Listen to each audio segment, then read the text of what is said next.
कहानी संसार में लीजिए सुनिए। कथा सम्राट मुंशी प्रेमचंद की लिखी कहानी दिल की रानी। जिन वीर तुर्कों के प्रखर प्रताप से ईसाई दुनिया कांप रही थी, उन्हीं का रक्त आज कुस्तुनतुनिया की गलियों में बह रहा है।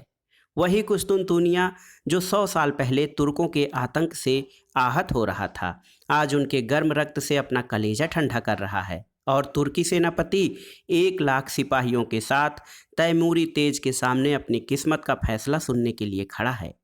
तैमूर ने विजय से भरी आंखें उठाई और सेनापति यजदानी की ओर देखकर सिंह के समान गरजा, क्या चाहते हो, जिंदगी या मौत? यजदानी ने गर्व से सिर उठाकर कहा, इज्जत की जिंदगी मिले तो जिंदगी, वरना मौत। तैमूर का क्रोध प्रचंड हो उठा। उसने बड़े बड़े अभिमानियों का सिर नीचा कर दिया था। यह जवाब इस अवसर पर सुनने की उसे ताव न थी। इन 1 लाख आदमियों की जान उसकी मुट्ठी में है। इन्हें वह एक क्षण में मसल सकता है। उस पर इतना अभिमान, इज्जत की जिंदगी। इसका यही तो अर्थ है गरीबों का जीवन अमीरों के भोग विलास पर बलिदान किया जाए।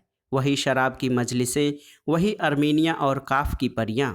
नहीं, तैमूर ने खलीफा बायजीद का घमंड इसलिए नहीं तोड़ा है कि तुर्कों को फिर उसी मदान्ध स्वाधीनता में इस्लाम का नाम डुबाने को छोड़ दे। तब उसे इतना रक्त बहाने की क्या जरूरत थी? मानव रक्त का प्रवाह संगीत का प्रवाह नहीं, रस का प्रवाह नहीं, एक बीभत्स दृश्य है जिसे देखकर आंखें मुंह फेर लेती हैं, दृश्य सिर झुका लेता है। तैमूर हिंसक पशु नहीं है जो यह दृश्य देखने के लिए अपने जीवन की बाजी लगा दी। वह अपने शब्दों में धिक्कार भरकर बोला, जिसे तुम इज्जत की जिंदगी कहते हो, वह गुनाह और जहन्नुम की जिंदगी है। यजदानी को तैमूर से दया या क्षमा की आशा न थी। उसकी या उसके योद्धाओं की जान किसी तरह नहीं बच सकती, फिर यह क्यों दबे और क्यों न जान पर खेलकर तैमूर के प्रति उसके मन में जो घृणा है उसे प्रकट कर दे। उसने एक बार कातर नेत्रों से उस रूपवान युवक की ओर देखा जो उसके पीछे खड़ा जैसे अपनी जवानी की लगाम खींच रहा था। सान पर चढ़े हुए इस्पात के समान उसके अंग अंग से अतुल क्रोध की चिंगारियां निकल रही थीं। यजदानी ने उसकी सूरत देखी और जैसे अपनी खींची हुई तलवार म्यान में कर ली और खून के घूंट पीकर बोला, जहां पनाह इस वक्त फतहमंद हैं, लेकिन अपराध क्षमा हो तो कह दूं कि अपने जीवन के विषय में तुर्कों को तातारियों से उपदेश लेने की जरूरत नहीं है।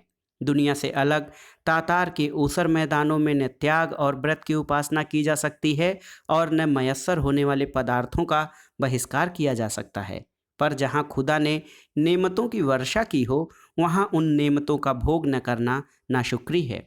अगर तलवार ही सभ्यता की सनद होती है तो गाल कौम रोमनों से कहीं ज्यादा सभ्य होती।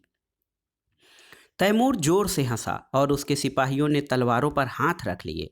तैमूर का ठहाका मौत का ठहाका था या गिरने वाले वज्र का तड़ाका। तातार वाले पशु हैं क्यों? मैं यह नहीं कहता। तुम कहते हो खुदा ने तुम्हें ऐश करने के लिए पैदा किया है। मैं कहता हूँ यह कुफ्र है। खुदा ने इंसान को बंदगी के लिए पैदा किया है और इसके खिलाफ जो कुछ करता है वह काफिर है, जहन्नुमी है। रसूल पाक हमारी ज़िंदगी को पाक करने के लिए, हमें सच्चा इंसान बनाने के लिए आए थे, हमें हराम की तालीम देने नहीं। तैमूर दुनिया को इस कुफ्र से पाक करने का बीड़ा उठा चुका है। रसूल पाक के कदमों की कसम, मैं बेरहम नहीं हूँ, जालिम नहीं हूँ, खूंखार नहीं हूँ, लेकिन कुफ्र की सज़ा मेरे ईमान में मौत के सिवा कुछ नहीं है। उसने तातारी सिपह सालार की तरफ कातिल नज़रों से देखा और तत्क्षण एक देव सा आदमी तलवार सौंत कर यजदानी के सिर पर आ पहुंचा। तातारी सेना भी तलवारें खींच खींच कर तुर्की सेना पर टूट पड़ी और दम के दम में कितनी लाशें जमीन पर फड़कने लगीं। सहसा वही रूपवान युवक जो यजदानी के पीछे खड़ा था आगे बढ़कर तैमूर के सामने आया और जैसे मौत को अपनी दोनों बंधी हुई मुट्ठियों में मसलता हुआ बोला, अपने को मुसलमान कहने वाले बादशाह, क्या यही वह इस्लाम है जिसकी तबलीग का तूने बीड़ा उठाया है? इस्लाम की यही तालीम है कि तू उन बहादुरों का इस बेदर्दी से खून बहाए जिन्होंने इसके सिवा कोई गुनाह नहीं किया कि अपने खलीफा और मुल्क की हिमायत की। चारों तरफ सन्नाटा छा गया। एक युवक जिसकी अभी नसें भी न भीगी थीं, तैमूर जैसे तेजस्वी बादशाह का इतने खुले हुए शब्दों में तिरस्कार करे और उसकी जबान तालू से न खिंचवा ली जाए। सभी स्तंभित हो रहे थे और तैमूर सम्मोहित सा बैठा उस युवक की ओर ताक रहा था। युवक ने तातारी सिपाहियों की तरफ, जिनके चेहरों पर कौतूहल में प्रोत्साहन झलक रहा था, देखा और बोला, तू इन मुसलमानों को काफिर कहता है और समझता है कि तू इन्हें कत्ल करके खुदा और इस्लाम की खिदमत कर रहा है। मैं तुमसे पूछना चाहता हूँ, अगर वह लोग जो खुदा के सिवा और किसी के सामने सिजदा नहीं करते, जो रसूल पाक को अपना रहबर समझते हैं, मुसलमान नहीं हैं तो कौन मुसलमान है? मैं कहता हूँ हम काफिर सही, लेकिन तेरे तो हैं। क्या इस्लाम जंजीरों में बंधे हुए कैदियों के कत्ल की इजाज़त देता है? खुदा ने अगर तुझे ताकत दी है, अख्तियार दिया है, तो क्या इसलिए कि तू खुदा के बंदों का खून बहाए? क्या गुनहगारों को कत्ल करके तू उन्हें सीधे रास्ते पर ले जाएगा?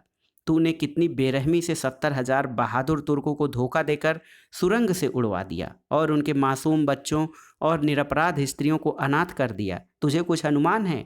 क्या यही कारनामे हैं जिन पर तू अपने मुसलमान होने का गर्व करता है? क्या इसी कत्ल, खून और बहते दरिया से तू दुनिया में अपना नाम रोशन करेगा? तूने तुर्कों के खून बहते दरिया में अपने घोड़ों के सुम नहीं भिगोए हैं, बल्कि इस्लाम को जड़ से खोद कर फेंक दिया है। यह वीर तुर्कों का ही आत्मोत्सर्ग है जिसने यूरोप में इस्लाम की तौहीद फैलाई। आज सोफिया के गिरजे में तुझे अल्लाह अकबर की सदा सुनाई दे रही है। सारा यूरोप इस्लाम का स्वागत करने को तैयार है।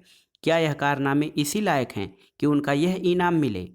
इस ख्याल को दिल से निकाल दे कि तू खुरेजी से इस्लाम की खिदमत कर रहा है। एक दिन तुझे भी परवरदिगार के सामने अपने कर्मों का जवाब देना पड़ेगा और तेरा कोई उज्र न सुना जाएगा। क्योंकि अगर तुझमें अब भी नेक और बद की तमीज़ बाकी है तो अपने दिल से पूछ, तूने यह जिहाद खुदा की राह में किया या अपनी हवीस के लिए? और मैं जानता हूँ तुझे जो जवाब मिलेगा वह तेरी गर्दन शर्म से झुका देगा। खलीफा अभी सिर झुकाए ही था कि यजदानी ने कांपते हुए शब्दों में अर्ज की, जहां पनाह, यह गुलाम का लड़का है, इसके दिमाग में कुछ फितूर है।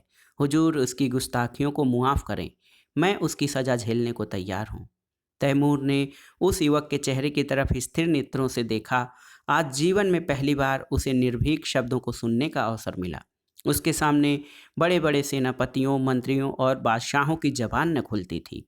वह जो कुछ कहता था वही कानून था। किसी को उससे चूं करने की ताकत न थी। उनकी खुशामदों ने उसकी अहमन्यता को आसमान पर चढ़ा दिया था। उसे विश्वास हो गया था कि खुदा ने इस्लाम को जगाने और सुधारने के लिए ही उसे दुनिया में भेजा है। उसने पैगंबरी का दावा तो नहीं किया, पर उसके मन में यह भावना दृढ़ हो गई थी। इसलिए जब आज एक युवक ने प्राणों का मोह छोड़कर उसकी कीर्ति का पर्दा खोल दिया तो उसकी चेतना जैसे जाग उठी। उसके मन में क्रोध और हिंसा की जगह श्रद्धा का उदय हुआ। उसकी आंखों का एक इशारा इस युवक की जिंदगी का चिराग गुल कर सकता था। उसकी संसार विजयनी शक्ति के सामने यह दुधमुहा बालक मानो अपने नन्हे नन्हे हाथों से समुद्र के प्रवाह को रोकने के लिए खड़ा हो। कितना हास्यास्पद साहस था, पर उसके साथ ही कितना आत्मविश्वास से भरा हुआ। तैमूर को ऐसा जान पड़ा कि इस निहत्थे बालक के सामने वह कितना निर्बल है। मनुष्य में ऐसे साहस का ही एक स्रोत हो सकता है और वह सत्य पर अटल विश्वास है।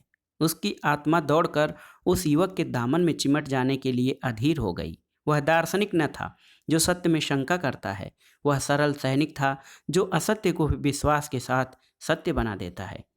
यजदानी ने उसी स्वर में कहा, जहां पनाह, इसकी बदजबानी का ख्याल न फरमावे। तैमूर ने तुरंत तख्त से उठकर यजदानी को गले से लगा लिया और बोला, काश ऐसी गुस्ताखियों और बदजबानियों के सुनने का पहले इत्तेफाक होता तो आज इतने बेगुनाहों का खून मेरी गर्दन पर न होता।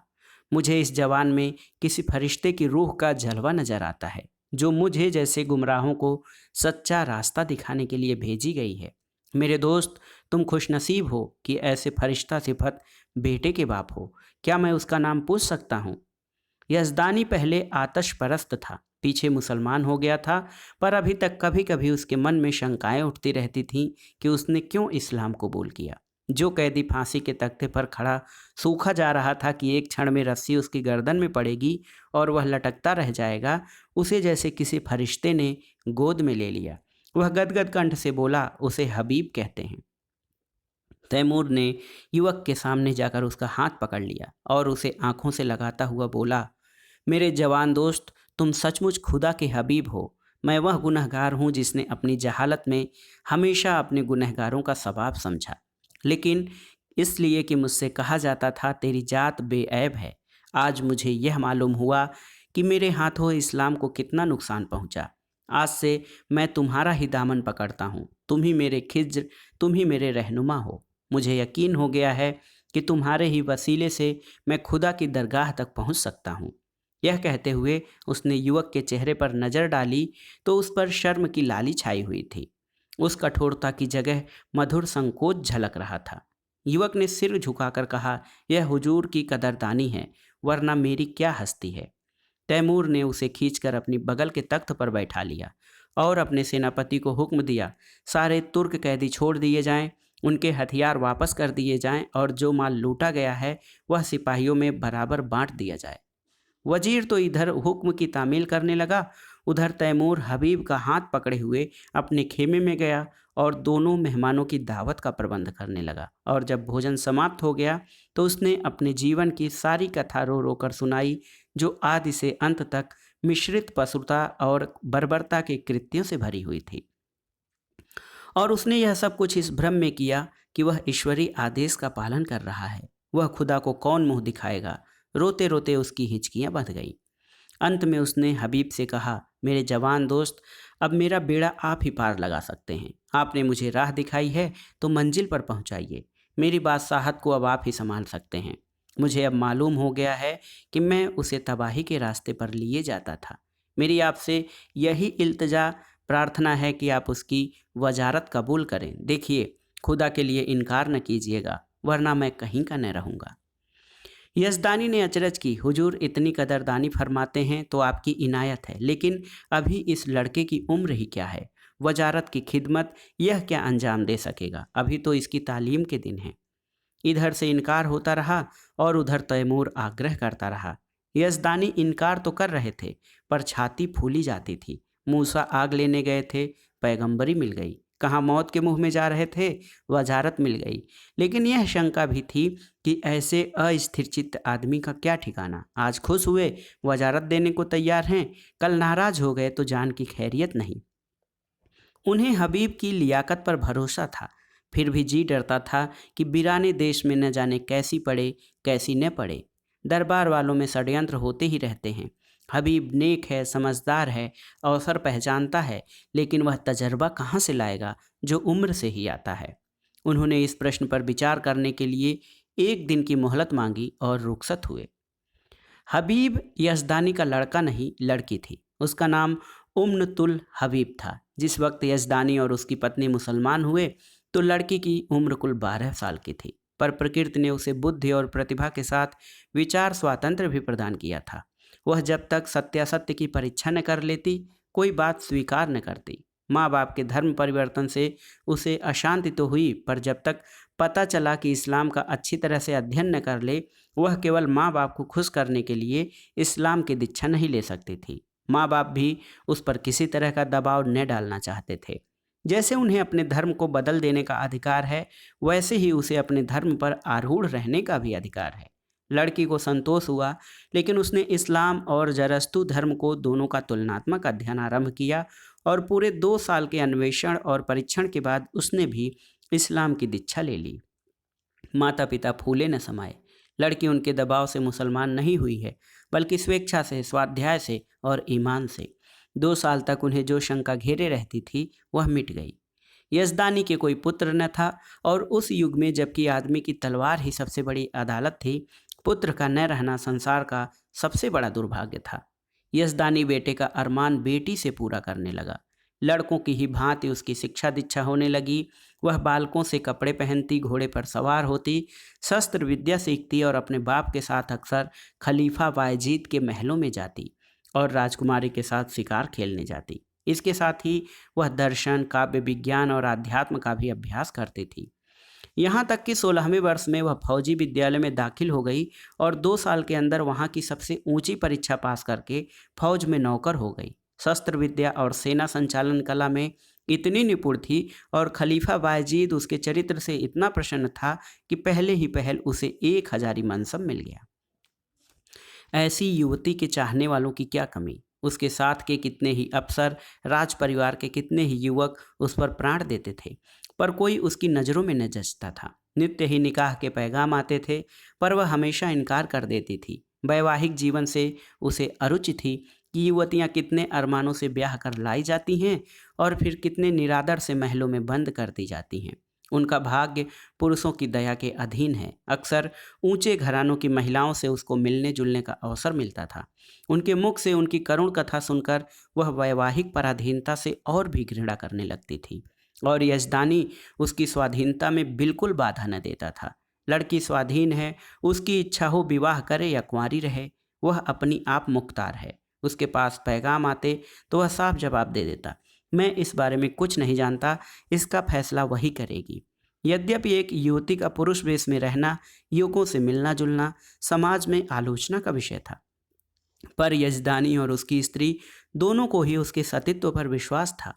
हबीब के व्यवहार और आचार में उन्हें ऐसी कोई बात नजर न आती थी जिससे उन्हें किसी तरह की शंका होती। यौवन की आंधी और लालसाओं के तूफान में वह 24 वर्षों की बीरबाला अपने हृदय की संपत्ति लिए अटल और अजेय खड़ी थी, मानो सभी युवक उसके सगे भाई हैं। कुस्तुनतुनिया में कितनी खुशियां मनाई गईं, हबीब का कितना सम्मान और स्वागत हुआ, उसे कितनी बधाइयां मिली, यह सब लिखने की बात नहीं। शहर तबाह हुआ जाता था। संभव था आज उसके महलों और बाजारों से आग की लपटें निकलती होती। राज्य और नगर को उस कल्पनातीत विपत्ति से बचाने वाला आदमी कितने आदर, प्रेम, श्रद्धा और उल्लास का पात्र होगा, इसकी तो कल्पना भी नहीं की जा सकती। उस पर कितने फूलों और कितने लाल जवाहरों की वर्षा हुई, इसका अनुमान तो कोई कब ही कर सकता है। और नगर की महिलाएं हृदय के अच्छे भंडार से आशीषें निकाल निकाल कर उस पर लुटाती थी और गर्व से फूली हुई उसका मुंह निहार कर अपने को धन्य मानती थी।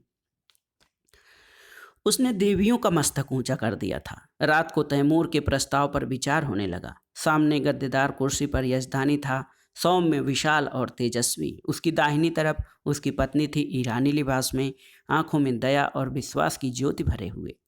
बाईं तरफ उम्मुतुल हबीब थी, जो इस समय रमणी वेश में मोहिनी बनी हुई थी, ब्रह्मचर्य के तेज से दीप्त। यजदानी ने प्रस्ताव का विरोध करते हुए कहा, मैं अपनी तरफ से कुछ नहीं कहना चाहता, लेकिन यदि मुझे सलाह देने का अधिकार है तो मैं स्पष्ट कहता हूं कि तुम्हें इस प्रस्ताव को कभी स्वीकार न करना चाहिए। तैमूर से यह बात बहुत दिन तक छिपी न रह सकती है कि तुम क्या हो। उस वक्त क्या परिस्थिति होगी मैं नहीं कह सकता, और यहाँ इस विषय में जो कुछ टीकाएं होंगी वह तुम मुझसे ज़्यादा जानती हो। यहाँ मैं मौजूद था और कुत्सा को मुंह न खोलने देता, पर वहाँ तुम अकेली रहोगी और कुत्सा को मनमाने आरोप करने का अवसर मिलता रहेगा। उसकी पत्नी स्वेच्छा को इतना महत्व न देना चाहती थी। बोली, मैंने सुना है तैमूर निगाहों का अच्छा आदमी नहीं है। मैं किसी तरह तुझे न जाने दूंगी। कोई बात हो जाए तो सारी दुनिया हंसे, यूं ही हंसने वाले क्या कम हैं। इस तरह स्त्री पुरुष की बड़ी देर तक ऊंच नीच सुझाते और तरह तरह की शंकाएं करते रही, लेकिन हबीब मौन साधे बैठी हुई थी। यजदानी ने समझा हबीब भी उनसे सहमत है। इनकार की सूचना देने के लिए ही था कि हबीब ने पूछा, आप तैमूर से क्या कहेंगे? यही जो यहाँ तय हुआ। मैंने तो अभी कुछ कहा ही नहीं। मैंने तो समझा तुम भी हमसे सहमत हो। जी नहीं, आप उनसे जाकर कह दें कि मैं स्वीकार करती हूँ। माता ने छाती पर हाथ रखकर कहा, यह क्या गजब करती है बेटी, सोच तो दुनिया क्या कहेगी। यजदानी भी सिर थाम कर बैठ गए, मानो हृदय में गोली लग गई हो। मुंह से एक शब्द भी न निकला। हबीब त्योरियों पर बल डालकर बोली, अम्मी जान, मैं आपके हुक्म से जौ भर भी मुंह नहीं फेरना चाहती। आपको पूरा अख्तियार है, मुझे जाने दें या न दें, लेकिन मुल्क की खिदमत का ऐसा मौका शायद मुझे ज़िंदगी में फिर न मिले। इस मौके को हाथ से खो देने का अफसोस मुझे उम्र भर रहेगा। मुझे यकीन है कि अमीर तैमूर को मैं अपनी दिनायत, बेगर्जी और सच्ची वफादारी से इंसान बना सकती हूँ, और शायद उसके हाथों खुदा के बंदों का खून इतनी कसरत से न बहे। वह दिलेर है मगर बेरहम नहीं। कोई दिलेर आदमी बेरहम नहीं हो सकता। उसने अब तक जो कुछ किया है मजहब के अंधे जोश में किया है। आज खुदा ने मुझे वह मौका दिया है कि मैं उसे दिखा दूं कि मजहब खिदमत का नाम है, लूट और कत्ल का नहीं। अपने बारे में मुझे मुतलक अंदेशा नहीं है। मैं अपनी हिफाजत आप कर सकती हूँ। मुझे दावा है कि अपने फ़र्ज और नेक नियति से अदा करके मैं दुश्मनों की ज़बान भी बंद कर सकती हूँ। और मान लीजिए मुझे नाकामी भी हो, तो क्या सच्चाई और हक़ के लिए कुर्बान हो जाना ज़िंदगी की सबसे शानदार फ़तह नहीं है? अब तक मैंने जिस उसूल पर ज़िंदगी बसर की है, उसने मुझे धोखा नहीं दिया, और उसी के फैज़ से आज मुझे यह दर्जा हासिल हुआ है जो बड़ों-बड़ों के लिए ज़िंदगी का ख्वाब है। मेरे आज़माए हुए दोस्त मुझे कभी धोखा नहीं दे सकते। तैमूर पर मेरी हकीकत खुल भी जाए तो क्या खौफ, मेरी तलवार मेरी हिफाजत कर सकती है। शादी पर मेरे ख्याल आपको मालूम हैं। अगर मुझे कोई ऐसा आदमी मिलेगा जिसे मेरी रूह कबूल करती हो, जिसकी जात अपनी हस्ती को खोकर मैं अपनी रूह को ऊंचा उठा सकूं, तो मैं उसके कदमों पर गिरकर अपने को उसकी नज़र कर दूंगी। यजदानी ने खुश होकर बेटे को गले से लगा लिया। उसकी स्त्री इतनी जल्द आश्वस्त न हो सकी। वह किसी तरह बेटी को अकेली न छोड़ेगी, उसके साथ वह भी जाएगी। कई महीने गुजर गए। युवक हबीब तैमूर का वजीर है, लेकिन वास्तव में वही बादशाह है। तैमूर उसकी आंखों में देखता है, उसी के कानों से सुनता है और उसी की अक्ल से सोचता है। वह चाहता है हबीब आठों पहर उसके पास रहे। उसके सामीप्य में उसे स्वर्ग का सा सुख मिलता है। समरकंद में एक प्राणी भी ऐसा नहीं है जो उससे जलता हो। उसके बर्ताव ने सभी को मुग्ध कर लिया है, क्योंकि वह इंसाफ से जौ भर भी कदम नहीं हटाता। जो लोग उसके हाथों चलती हुई न्याय की चक्की में पिस जाते हैं, वे भी उसे सद्भाव ही रखते हैं, क्योंकि वह न्याय को जरूरत से ज़्यादा कटु नहीं होने देता। संध्या हो चुकी थी। राज्य कर्मचारी जा चुके थे। क्षमादान में मोम की बत्तियां जल रही थीं। अगर की सुगंध से सारा दीवान खाना महक रहा था। हबीब उठने को ही था कि चौबदार ने खबर दी, हुजूर जहां पनाह तशरीफ ला रहे हैं। हबीब इस खबर से कुछ प्रसन्न नहीं हुआ। अन्य मंत्रियों की भांति वह तैमूर की सोहबत का भूखा नहीं। वह हमेशा तैमूर से दूर रहने की चेष्टा करता है।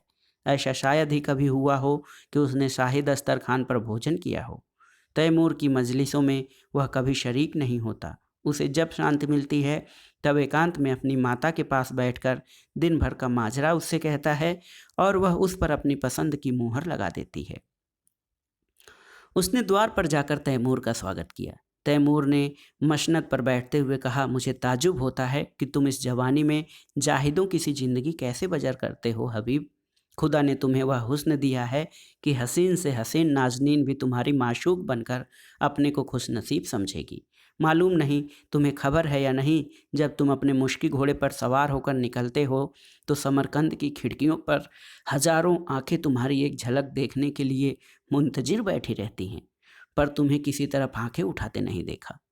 मेरा खुदा गवाह है, मैं कितना चाहता हूँ कि तुम्हारे कदमों के नक्शे पर चलूँ, पर दुनिया मेरी गर्दन नहीं छोड़ती। मैं चाहता हूँ जैसे तुम दुनिया में रहकर भी दुनिया से अलग रहते हो, वैसे मैं भी रहूँ, लेकिन मेरे पास न वह दिल है न वह दिमाग। मैं हमेशा अपने आप पर, सारी दुनिया पर दाँत पीसता रहता हूँ, जैसे मुझे हरदम खून की प्यास लगी रहती है, जिसे तुम बुझने नहीं देते, और यह जानते हुए भी कि तो तुम जो कुछ करते हो उससे बेहतर कोई दूसरा नहीं कर सकता। मैं अपने गुस्से को काबू में नहीं कर सकता। तुम जिधर से निकलते हो मोहब्बत और रोशनी फैला देते हो। जिसको तुम्हारा दुश्मन होना चाहिए वह तुम्हारा दोस्त है। मैं जिधर से निकलता हूँ नफरत और शुबहा फैलाता हुआ निकलता हूँ। जिसे मेरा दोस्त होना चाहिए वह भी मेरा दुश्मन है। दुनिया में बस एक ही जगह है जहाँ मुझे आफियत मिलती है। अगर तुम मुझे समझते हो, यह ताज और तख्त मेरे रास्ते के रोड़े हैं, तो खुदा की कसम मैं आज इन पर लात मार दूं। मैं आज तुम्हारे पास यही दरख्वास्त लेकर आया हूँ कि तुम मुझे वह रास्ता दिखाओ जिससे मैं सच्ची खुशी पा सकूं। मैं चाहता हूँ तुम इसी महल में रहो, ताकि तुमसे सच्ची जिंदगी का मैं सबक सीखूं। हबीब का हृदय धक से हो उठा। कहीं अमीर पर नारित्व का रहस्य तो नहीं खुल गया। उसकी समझ में न आया कि उसे क्या जवाब दे। उसका कोमल हृदय तैमूर की इस करुण आत्मग्लानि पर द्रवित हो गया। जिसके नाम से दुनिया कांपती है, वह उसके सामने एक दमनीय प्राणी, दयनीय प्राणी बना हुआ उससे प्रकाश की भिक्षा मांग रहा है। तैमूर की उस कठोर विकृत शुष्क हिंसात्मक मुद्रा में उसे एक स्निग्ध मधुर ज्योति दिखाई दी, मानो उसका जागृत विवेक भीतर से झांक रहा हो। उसे अपना स्थिर जीवन, जिससे ऊपर उठने की स्मृति ही रही थी, इस विफल उद्योग के सामने तुच्छ जान पड़ा। उसने मधुर कंठ से कहा, हुजूर, इस गुलाम की इतनी कद्र करते हैं, यह मेरी खुशनसीबी है, लेकिन मेरा शाही महल में रहना मुनासिब नहीं। तैमूर ने पूछा, क्यों? इसलिए कि जहाँ दौलत ज़्यादा होती है वहाँ डांके पड़ते हैं, और जहाँ कद्र ज़्यादा होती है वहाँ दुश्मन भी ज़्यादा होते हैं। तुम्हारा भी कोई दुश्मन हो सकता है, मैं खुद अपना दुश्मन हो जाऊंगा। आदमी का सबसे बड़ा दुश्मन गुरूर है। तैमूर को जैसे कोई रत्न मिल गया। उसे अपनी मन संतुष्टि का आभास हुआ। आदमी का सबसे बड़ा दुश्मन गुरूर है, और इस वाक्य को मन ही मन दोहराकर उसने कहा, तुम मेरे काबू में कभी न होगे हबीब। तुम वह परिंदा हो जो आसमान में ही उड़ सकता है। उसे सोने के पिंजरे में भी रखना चाहो तो फड़फड़ाता रहेगा। खैर, खुदा हाफिज। वह तुरंत ही अपने महल की ओर चला, मानो उस रत्न को सुरक्षित स्थान में रख देना चाहता हो। यह वाक्य पहली बार उसने न सुना था, पर आज इससे जो ज्ञान, जो आदेश, जो सत्प्रेरणा मिली, वह कभी न मिली थी। इस्तखर के इलाके से बगावत की खबर आई है। हबीब को शंका है कि तैमूर वहां पहुंचकर कहीं कत्लेआम न कर दे। वह शांतिमय उपायों से इस विद्रोह को ठंडा करके तैमूर को दिखाना चाहता है कि सद्भावना में कितनी शक्ति है। तैमूर उसे इस मुहिम पर नहीं भेजना चाहता, लेकिन हबीब के आग्रह के सामने बेबस है। हबीब को जब और कोई युक्ति न सूझी तो उसने कहा, गुलाम के रहते हुए हुजूर अपनी जान खतरे में डालें, यह नहीं हो सकता। तैमूर मुस्कुराया, मेरी जान तुम्हारी जान के मुकाबले में कोई हकीकत नहीं है हबीब। फिर मैंने तो कभी जान की परवाह न की। मैंने दुनिया में कत्ल और लूट के सिवा और क्या यादगार छोड़ी। मेरे मर जाने पर दुनिया मेरे नाम को रोएगी नहीं, यकीन मानो। मेरे जैसे लुटेरे हमेशा पैदा होते रहेंगे, लेकिन खुदा न करे तुम्हारे दुश्मनों को कुछ हो गया तो यह सल्तनत खाक में मिल जाएगी, और तब मुझे भी सीने में खंजर चुभा लेने के सिवा और कोई रास्ता न रहेगा। मैं नहीं कह सकता हबीब, तुमसे मैंने कितना पाया। काश 10-5 साल पहले तुम मुझे मिल जाते तो तैमूर तारीख में इतना रुहियात न होता।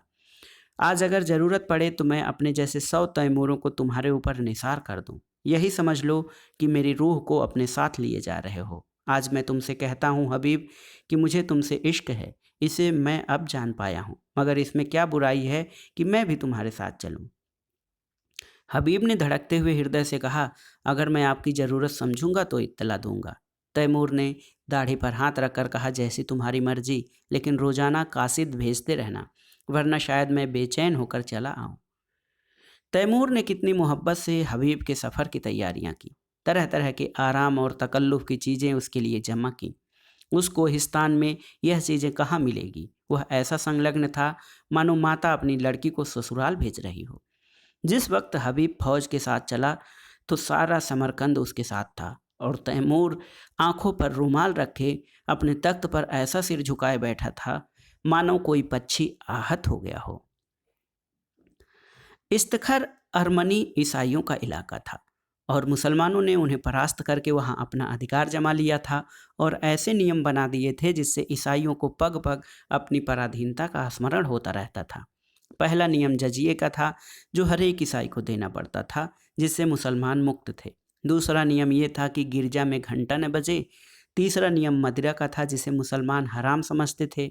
ईसाइयों ने इन नियमों का क्रियात्मक विरोध किया, और जब मुसलमान अधिकारियों ने शस्त्र बल से काम लेना चाहा तो ईसाइयों ने बगावत कर दी। मुसलमान सूबेदार को कैद कर लिया और किले पर सलीबी झंडा उड़ने लगा। हबीब को यहाँ आज दूसरा दिन है, पर इस समस्या को कैसे हल करे।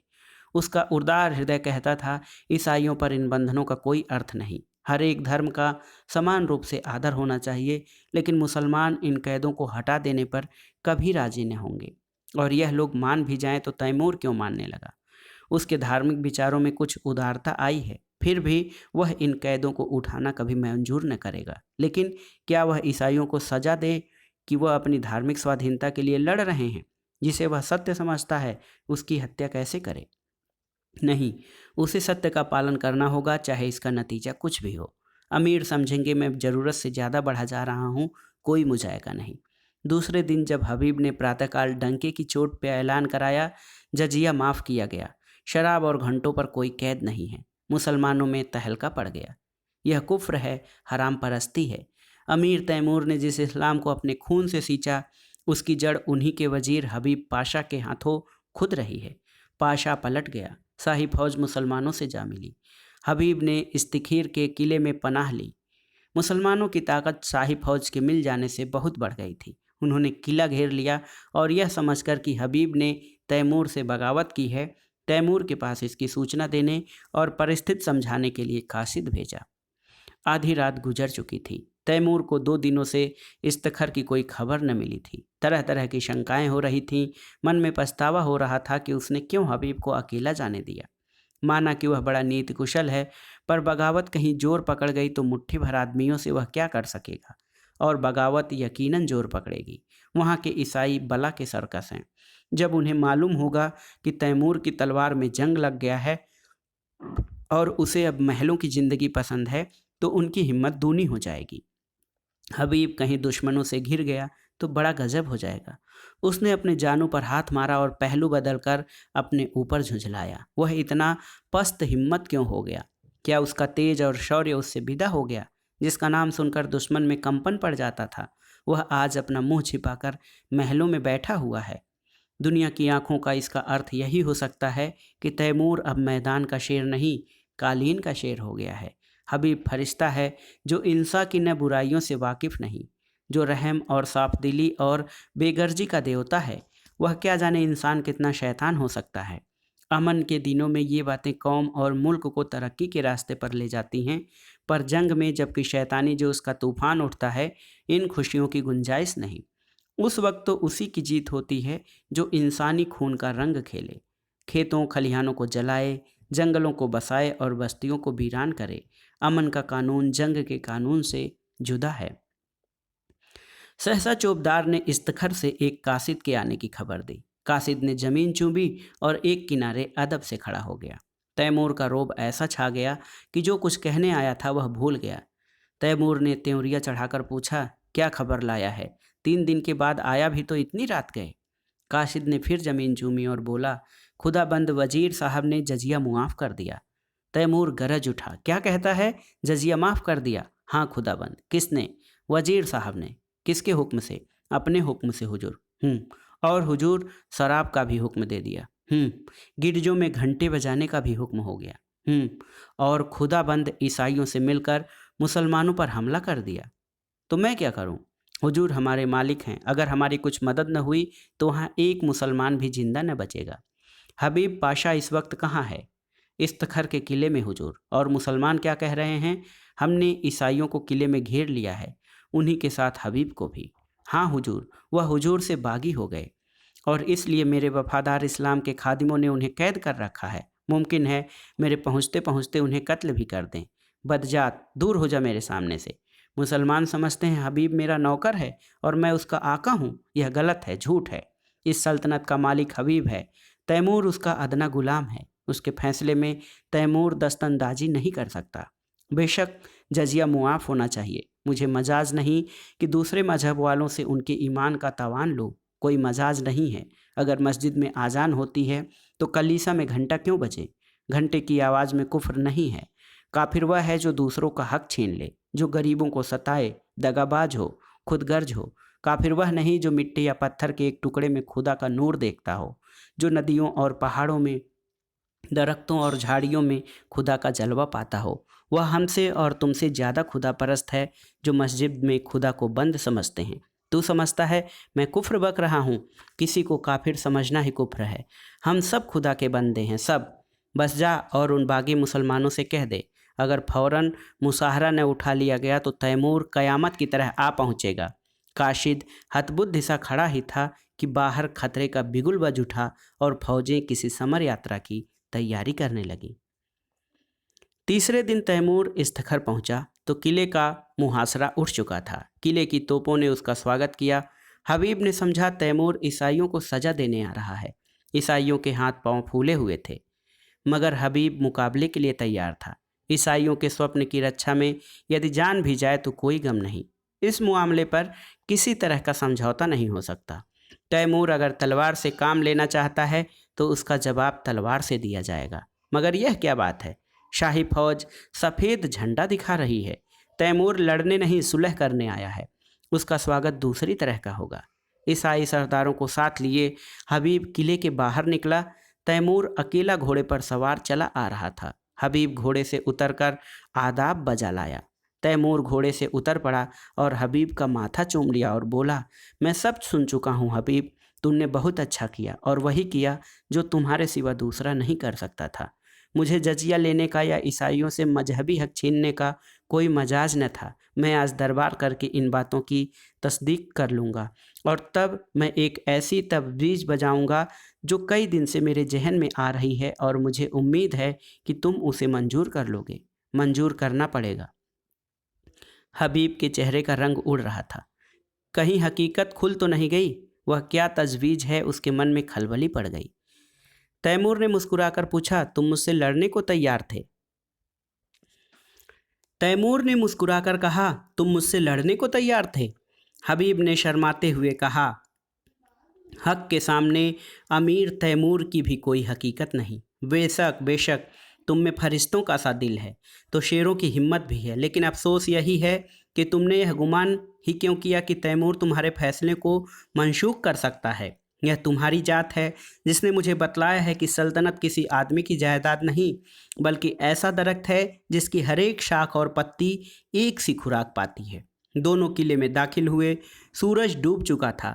आन की आन में दरबार लग गया और उसमें तैमूर ने ईसाइयों के धार्मिक अधिकारों को स्वीकार कर लिया। चारों तरफ से आवाज़ आई, खुदा हमारे शहंशाह की उम्र दराज करे। तैमूर ने उसी सिलसिले में कहा, दोस्तों मैं इस दुआ का हकदार नहीं हूँ। जो चीज़ मैंने आपसे जबरन ली थी उसे आपको वापस देकर मैं दुआ का काम नहीं कर रहा हूँ। इससे कहीं ज़्यादा मुनासिब यह है कि आप मुझे लानत दें कि मैंने इतने दिनों तक आपके हक़ों से आपको महरूम रखा। चारों तरफ से आवाज़ आई, मरहबा मरहबा। दोस्तों उन हक़ों के साथ साथ मैं आपकी सल्तनत भी आपको वापस करता हूँ, क्योंकि खुदा की निगाह में सभी इंसान बराबर हैं और किसी कौम या शख्स को दूसरी कौम पर हुकूमत करने का अख्तियार नहीं है। आज से आप अपने बादशाह हैं। मुझे उम्मीद है कि आप भी मुस्लिम आबादी को उसके जायज़ हक़ों से महरूम न करेंगे, मगर कभी ऐसा मौका आए कि कोई जाबिर कौम आपकी आज़ादी छीनने की कोशिश करे तो तैमूर आपकी मदद को हमेशा तैयार रहेगा।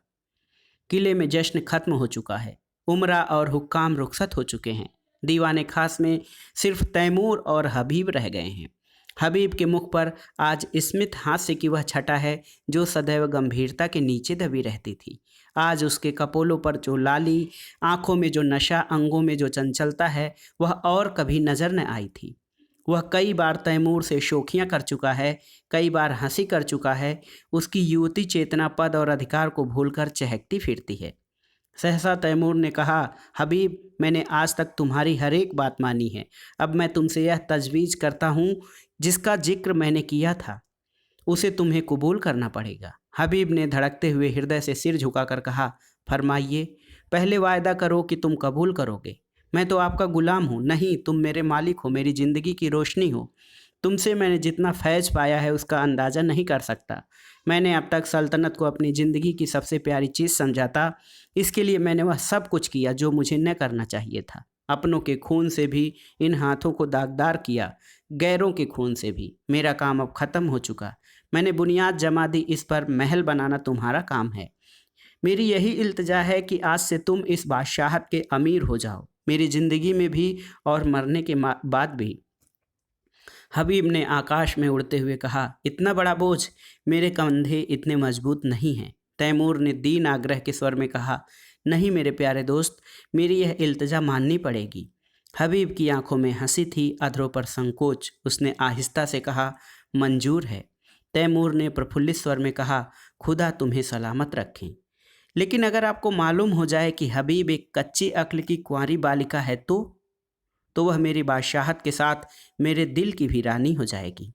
आपको बिल्कुल ताजुब नहीं हुआ? मैं जानता था। कब से? जब तुमने पहली बार अपनी जालिम आंखों से मुझे देखा था। मगर आपने छिपाया खूब। तुम ही ने सिखाया। शायद मेरे सिवा यहाँ किसी को यह बात मालूम नहीं। आपने कैसे पहचान लिया? तैमूर ने मतवाली आंखों से देखकर कहा, यह न बताऊंगा।